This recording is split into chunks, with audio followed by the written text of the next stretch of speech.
আসসালামু আলাইকুম বন্ধুরা, সবাই কেমন আছেন? আশা করি না ভালো আছেন। তো বন্ধুরা, নিয়ে আসলাম নতুন একটা ভিডিও, ঠিক আছে? তো আপনারা দেখতে পাচ্ছেন, সেটা হচ্ছে আমার হাতে দেখা যাচ্ছে এগুলো হচ্ছে বেগুন। হ্যাঁ, দেখেন কত সুন্দর লাগতেছে, তাই না? এটা আমাদের ছাদে অবস্থিত।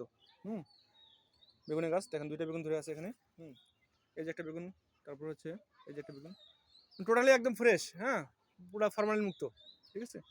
তো আপনারা চাইলে আপনার ছাদে লাগাতে পারবেন। হুম, এই যে একটা বেগুন। তো বন্ধুরা, দেখাচ্ছি আপনাদেরকে, এই যে টবে লাগানো হয়েছে বেগুনের গাছ। হুম, এই যে অনেক সুস্বাদু খেতে। এই যে বন্ধুরা, আরেকটা বেগুন গাছ দেখাচ্ছি আপনাদেরকে। এই যে বন্ধুরা, আরেকটা বেগুন দেখেন, দেখছেন কত সুন্দর লাগতেছে? হ্যাঁ, দেখতে। এই যে একটা বেগুনের গাছ। এই যে বন্ধুরা, তো আপনারা চাইলে আপনারা লাগাতে পারবেন ছাদে, ঠিক আছে? তো আজকে এই পর্যন্তই, দেখাবো অন্য কোনো ভিডিও নেই। সে পর্যন্ত সবাই ভালো থাকেন। আল্লাহ হাফিজ।